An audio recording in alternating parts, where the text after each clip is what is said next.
പ്രതിപക്ഷ നേതൃസ്ഥാനത്ത് നിന്നടക്കം പിണറായി വിജയൻ മാറണമെന്നുള്ള ആവശ്യം ശക്തമാകുന്നുണ്ട്. ജില്ലാ കമ്മിറ്റികളിൽ ആ രീതിയിലുള്ള വിമർശനമുണ്ട്. ഗോവിന്ദൻ മാഷിനെതിരെയുള്ള വിമർശനമുണ്ട്. ഇന്നിപ്പോൾ ജി സുധാകരൻ പ്രതികരിക്കുന്നത് തോൽവിയിൽ നിന്ന് പിണറായിക്കും ഗോവിന്ദനും ഒഴിഞ്ഞു മാറാൻ കഴിയില്ലെന്നുള്ളതാണ്. ഇത്തരത്തിലുള്ള ചർച്ച ജില്ലാ കമ്മിറ്റികളിൽ നടന്നിട്ടുണ്ടോ എന്നുള്ളതിനെ സംബന്ധിച്ച് PK ശ്രീമതി ടീച്ചർക്ക് അറിയില്ല. കാരണം ഞാൻ പങ്കെടുത്തിട്ടില്ല. സ്റ്റേറ്റ് കമ്മിറ്റിയിൽ അങ്ങനെ ഒരു ആവശ്യം ഉന്നയിക്കപ്പെട്ടിട്ടില്ല. പത്രങ്ങളിലും മാധ്യമങ്ങളിലും വരുന്ന വാർത്തകൾ ഞാൻ കാണുന്നുണ്ടെന്നുള്ളതല്ലാതെ തീർച്ചയായിട്ടും പരാജയപ്പെട്ടതിൻ്റെ ഭാഗമായിട്ടുണ്ട് ഉയർന്നു വരുന്ന വിമർശനം തീർച്ചയായിട്ടും ഉണ്ടാകുമെന്നുള്ളത് നമുക്കറിയാം.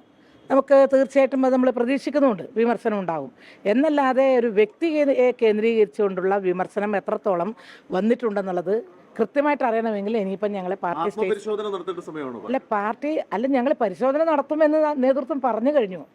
പരിശോധന നടത്തും, തെറ്റ് പറ്റിയിട്ടുണ്ടെങ്കിൽ തിരുത്തി മുന്നോട്ട് പോകും. പൂർവാധികം കരുത്തോടുകൂടി കേരളത്തിൽ വരുമെന്നുള്ള ആത്മവിശ്വാസം, നിങ്ങൾ ആത്മവിശ്വാസത്തെ സംബന്ധിച്ച ആത്മവിശ്വാസവും പ്രതീക്ഷയും ഞങ്ങൾക്ക് എല്ലാവർക്കും ഉണ്ട്. നമുക്കതിനെ സംബന്ധിച്ച് യാതൊരു ഭയവുമില്ല. അതൊക്കെ പറഞ്ഞു കഴിഞ്ഞിട്ടുള്ളൊരു കാര്യമായതുകൊണ്ട് അത് വീണ്ടും ചർവണമാക്കേണ്ട ഒരു കാര്യമില്ല. അല്ല, ഈ തിരിച്ചടിക്കുള്ള കാരണങ്ങളെ സംബന്ധിച്ചുള്ള പരിശോധനയാണ് ഇപ്പോൾ ജില്ലാ കമ്മിറ്റികളിൽ നടന്നുകൊണ്ടിരിക്കുന്നത്. അവർക്കേ പറയാൻ പറ്റൂ.